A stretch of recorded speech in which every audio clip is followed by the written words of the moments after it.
ਹਾਂਜੀ ਵੀਰ, ਸੇਲ ਵਾਸਤੇ ਆਪਣੇ ਕੋਲੇ ਸੋਨਾਲੀਕਾ 750 DI ਹੈ ਜੀ, ਬਹੁਤ ਸਾਫ਼ ਕੰਡੀਸ਼ਨ 'ਚ ਆ। ਇੱਕ ਹੈ 5911, ਇਹ ਵੀ ਬਹੁਤ ਸਾਫ਼ ਕੰਡੀਸ਼ਨ 'ਚ ਪਿਆ ਜੀ। ਜਿਹੜੇ ਵੀਰ ਭਰਾ ਚੈਨਲ 'ਤੇ ਪਹਿਲੀ ਵਾਰ ਨਵੇਂ, ਆਪਣਾ ਚੈਨਲ ਕਰ ਲਓ ਸਬਸਕ੍ਰਾਈਬ। ਆਪਣਾ ਇਸ ਨੰਬਰ 'ਤੇ 4 ਤੋਂ 5 ਫੋਟੋਆਂ ਭੇਜ ਕੇ ਤੁਸੀਂ ਕਿਸੇ ਵੀ ਸਾਧਨ ਦੀ ਐਡ ਕਰਾ ਸਕਦੇ ਹੋ YouTube 'ਤੇ।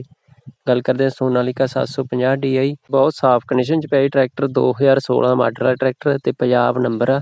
ਇੰਜਨ ਗੇਅਰ ਲਿਫਟ ਪੰਪ ਦਾ ਜਮ੍ਹਾਂ ਓਕੇ ਪਿਆ, ਕੋਈ ਕਮੀ ਪੇਸ਼ੀ ਨਹੀਂ।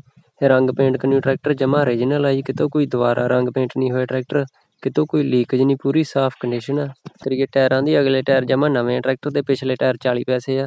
ਫਾਈਬਰ ਹੁੱਡ ਛਤਰੀ ਲੱਗੀ ਹੋਈ ਹੈ ਜੀ, ਬਿਨਾਂ ਡੈਕ ਤੋਂ ਦੇਣਾ ਟਰੈਕਟਰ। ਬਾਕੀ ਸਾਰਾ ਟਰੈਕਟਰ ਬਹੁਤ ਸਾਫ਼ ਕੰਡੀਸ਼ਨ 'ਚ ਪਿਆ, ਓਰੀਜਨਲ ਆ। ਰੇਟ ਰੱਖਿਆ 4,55,000 ਰੁਪਏ, ਜੋ ਕਿ ਮੌਕੇ 'ਤੇ ਥੋੜ੍ਹਾ ਬਹੁਤ ਲੈਸ ਹੋ ਜੂਗਾ।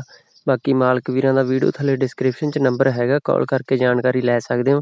ਟਰੈਕਟਰ ਖਰੀਦਣ ਸਮੇਂ ਬਾਹ ਕੇ ਚਲਾ ਕੇ ਚੈੱਕ ਕਰ ਸਕਦੇ ਹੋ। ਏਰੀਆ ਹੈਗਾ ਜੀ ਸੰਗਰੂਰ, ਪੰਜਾਬ। ਅੱਗੇ ਆ ਜਾਂਦੇ HMT 5911, ਬਹੁਤ ਸਾਫ਼ ਕੰਡੀਸ਼ਨ 'ਚ ਪਿਆ ਟਰੈਕਟਰ ਅਤੇ ਰੰਗ ਪੇਂਟ ਦਾ ਟਰੈਕਟਰ ਪੂਰਾ ਸਾਫ਼ ਪਿਆ, ਦੇਖ ਸਕਦੇ ਹੋ ਤੁਸੀਂ। ਪੰਜਾਬ ਨੰਬਰ ਆ ਟਰੈਕਟਰ ਅਤੇ 1998 ਮਾਡਲ ਟਰੈਕਟਰ ਆ, ਚਿੱਪ ਵਾਲੀ ਕਾਪੀ ਆ। DI ਹੋਇਆ ਪਿਆ ਜੀ। ਗੱਲ ਕਰੀਏ ਟਾਇਰਾਂ ਦੀ, ਅਗਲੇ ਟਾਇਰ ਜਮ੍ਹਾਂ ਨਵੇਂ ਆ ਟਰੈਕਟਰ ਦੇ, ਪਿਛਲੇ ਟਾਇਰ 50 ਪੈਸੇ ਆ। ਬਾਕੀ ਸਾਰਾ ਓਰੀਜਨਲ ਆ, ਇੰਜਨ ਗੇਅਰ ਦਾ ਜਮ੍ਹਾਂ ਓਕੇ ਆ, ਕੋਈ ਕਮੀ ਪੇਸ਼ੀ ਨਹੀਂ। ਰੇਟ ਰੱਖਿਆ ਜੀ 2,62,000 ਰੁਪਏ, ਜੋ ਕਿ ਮੌਕੇ 'ਤੇ ਥੋੜ੍ਹਾ ਬਹੁਤ ਲੈਸ ਹੋ ਜੂਗਾ। ਬਾਕੀ ਮਾਲਕ ਵੀਰਾਂ ਦਾ ਵੀਡੀਓ ਥੱਲੇ ਡਿਸਕ੍ਰਿਪਸ਼ਨ 'ਚ ਨੰਬਰ ਹੈਗਾ, ਕਾਲ ਕਰਕੇ ਜਾਣਕਾਰੀ ਲੈ ਸਕਦੇ ਹੋ। ਟਰੈਕਟਰ ਖਰੀਦਣ ਸਮੇਂ ਬਾਹ ਕੇ ਚਲਾ ਕੇ ਚੈੱਕ ਕਰ ਸਕਦੇ ਹੋ। ਏਰੀਆ ਹੈਗਾ ਨਿਹਾਲ ਸਿੰਘ ਵਾਲਾ, ਪੰਜਾਬ। ਆਪਣੀ ਵੀਡੀਓ ਵਧੀਆ ਲੱਗੀ ਲਾਈਕ, ਚੈਨਲ ਸਬਸਕ੍ਰਾਈਬ ਜ਼ਰੂਰ ਕਰਿਓ। ਵੀਡੀਓ ਦੇਖਣ ਲਈ ਸਾਰੇ ਵੀਰਾਂ ਦਾ ਬਹੁਤ ਬਹੁਤ ਧੰਨਵਾਦ।